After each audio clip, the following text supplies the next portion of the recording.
ओम नमः शिवाय।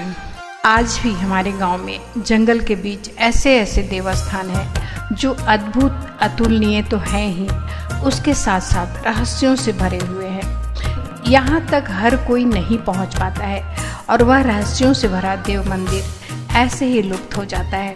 आज हम ऐसे ही शिव मंदिर के बारे में जानने वाले हैं, जहाँ के शिवलिंग भूगर्भ से स्वयं उत्पन्न हुए हैं और इस मंदिर का निर्माण 86 रात में की गई थी।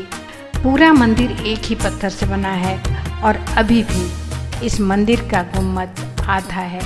तो आइए आज हम चलते हैं छत्तीसगढ़ के एक गांव में, जहां ये मंदिर स्थित है। बताया जाता है कि एक व्यक्ति हर रात मंदिर निर्माण करने से पहले पास के कुंड में नहाया करता था। उसके बाद नग्न अवस्था में ही निर्माण में जुट जाता था। उस व्यक्ति की पत्नी भी उसके काम में सहयोग किया करती थी। यह मंदिर छत्तीसगढ़ के दुर्ग जिला मुख्यालय से 22 किलोमीटर दूर बसे घनी आबादी वाले देव बलोदा गांव में एक प्राचीन मंदिर है। इस मंदिर की खास बात यह है कि यहाँ शिवलिंग स्वयं ही भूगर्भ से उत्पन्न हुआ है। बताया जाता है कि इस मंदिर का निर्माण कलचुरी युग में 12वीं-13वीं शताब्दी में हुआ है और मंदिर का निर्माण एक ही व्यक्ति ने 86 रात में की थी। यह पूरा मंदिर एक ही पत्थर से बना हुआ है और इसका गुम्बद अभी भी आधा है। लोगों की मान्यता के अनुसार बताया जाता है कि इस मंदिर का निर्माण 86 की रात में एक व्यक्ति द्वारा ही किया गया था, यानी कि 6 मास के रात्रि में इस मंदिर का निर्माण एक ही व्यक्ति द्वारा किया गया था। इसके पीछे की कहानी यह है कि वह व्यक्ति हर रात मंदिर का निर्माण करने से पहले पास के कुंड में नहाता था। उसके बाद नग्न अवस्था में ही इस मंदिर के निर्माण में जुट जाता था। उस कारीगर व्यक्ति की पत्नी भी उसके काम में सहयोग किया करती थी। जब उसका पति मंदिर निर्माण में काम करता था तो वह रोज उसके लिए खाना बना कर लाती थी। एक दिन की रात जब वह व्यक्ति नग्न अवस्था में मंदिर का निर्माण कर रहा था, तब उसकी पत्नी की जगह उस रात उसकी बहन खाना लेकर आ रही थी। जब उस व्यक्ति ने देखा कि उसकी पत्नी की जगह उसकी बहन खाना लेकर आ रही है और वह नग्न अवस्था में था, तो लज्जा की वजह से मंदिर के प्रांगण में बने कुंड में छलांग लगा दिया था। उसके बाद से आज तक वह व्यक्ति कहाँ गया पता नहीं चल पाया। बताया जाता है किसी वजह से मंदिर का गुम्बद पूरा नहीं हो पाया था, इसलिए यह प्राचीन मंदिरों में इकलौता ऐसा मंदिर है जिसकी गुम्बद आधी बनी हुई है। यदि इस मंदिर की कारीगरी की हम बात करें तो इस मंदिर के चारों तरफ अद्भुत कारीगरी की गई है।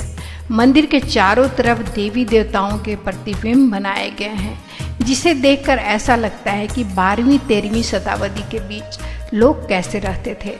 भगवान भोलेनाथ त्रिशूल लेकर नाचते हुए 2 बैलों को लड़ते हुए दिखाया गया है। नृत्य करते हुए न जाने कई ऐसी कलाकृतियाँ की गई हैं।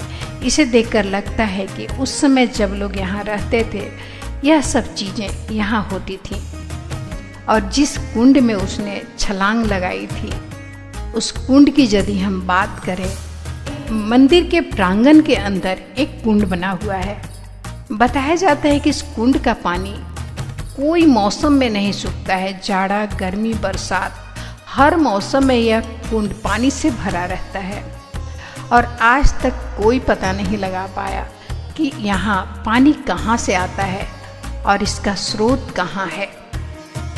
ऐसे लोगों की मान्यता है कि कुंड के अंदर एक सुरंग है जो कि छत्तीसगढ़ के आरंग जिले में कहीं पर निकलता है। हालांकि यह सिर्फ मान्यता है, इसका अब तक वैज्ञानिक या पुरातात्विक प्रमाण नहीं मिले हैं। कुंड के अंदर कई सालों से बहुत बड़ी बड़ी मछलियाँ, कछुआ देखे जा सकते हैं। बताया जाता है कि इस कुंड के अंदर एक ऐसी मछली है जो सोने की नथनी पहनी हुई है और कई सालों में कभी कभार ही दिखाई पड़ती है। और यह भी बताया जाता है कि इस मंदिर के प्रांगण में एक नाग नागिन का जोड़ा भी है जो कई सालों में दिखाई पड़ता है।